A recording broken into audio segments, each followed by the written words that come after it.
ಯಾದಗಿರಿ ವಡಗೇರ ತಾಲೂಕಿನ ನಾಯ್ಕಲ್ ಗ್ರಾಮದಲ್ಲಿ ಸಾಮಾನು ಬಂದ್ರೂ ರೈತರಿಗೆ ಸಿಗಲಿಲ್ಲ. ಪೋಸ್ಟ್ ಆಫೀಸ್ ಅಧಿಕಾರಿಗಳ ವಿರುದ್ಧ ಆಕ್ರೋಶ. ಆಫೀಸ್ ಕಡೆಯಿಂದ ಒಬ್ಬರನ್ನ ಹುಡುಕೊಡೋರಿಲ್ಲ. ಅದು ಯಾರದಾರ ಬರ್ರಿ ತೋರಿಸಿ ಬರ್ರಿ, ನೀವು ಯಾರದಾರ ಬರ್ರಿ ಸರ್, ತೋರಿಸ್ ಬರ್ರಿ ಇಲ್ಲಿ. ಏನು ಹುಡುಗಾಟ ಹಚ್ಚಿರಿ ಅನ್ನೋದು ಒಂದು ಬರ್ರಿ ಇಲ್ಲಿ. ಯಾರು ನಿಮ್ಮ ಸ್ಟಾಫ್ ಒಬ್ಬರಿಲ್ಲ ಇಲ್ಲಿ, ಎಲ್ಲ ಜನ ಪರದಾಡ್ತಿದ್ದಾರೆ. ಅದು ಅರ್ಥ ಆಗಂಗಿಲ್ಲ ನಿಮ್ಗ. ಇಲ್ಲೇ ನಡಿ ಅಂತೇಳಿ ಇಷ್ಟೆಲ್ಲ ಕಷ್ಟಪಟ್ಟು ಇಲ್ಲಿ ಬೆವ್ರು ನೋಡ್ರಿ ನಮ್ದು ಕಾಣ್ತದ. ಪಗಾರ ನೀವು ತಗೋಬೇಕು, ಬೆವ್ರನ್ನ ಸುರಿಸ್ಬೇಕೇನಿಲ್ಲಿ. ಬರ್ರಿ ಇಲ್ಲಿ ಹುಡುಕೊಡ್ರಿ, ಇಲ್ಲಾಂದ್ರೆ ಎಲ್ಲ ಪೆಟ್ರೋಲ್ ಬೆಂಕಿ ಹಚ್ಚಿ ಬಿಡ್ತು ನೋಡ್ರಿ. ನಾ ಇದೆಲ್ಲ ಈ ತರ ಜನ ಪರದಾಡ್ತಿದ್ದಾರೆ ಇಲ್ಲಿ ನೋಡಿ. ಈ ಪೋಸ್ಟ್ ಆಫೀಸ್ದವ್ರು ಯಾರು ಒಬ್ಬರು ಹೇಳೋರಿಲ್ಲ ಕೇಳೋರಿಲ್ಲ ಇಲ್ಲಿ.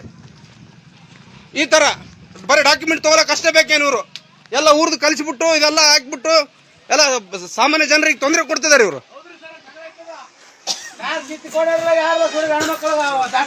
ಏನಮ್ಮ ನಿಮ್ಗೆಲ್ಲ ಸಿಕ್ಕಿತಾ?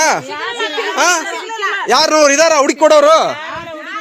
ಎಷ್ಟೊತ್ತಾಯ್ತು ನೀವು ಹುಡ್ಕೋಕೆ ಅಲ್ಲಿ? ಯಾವ ಊರ್ಲಿಂದ ಬಂದಿರಿ ನೀವು? ಎಷ್ಟು ಗಂಟೆಗೆ ಬಂದಿರಿ?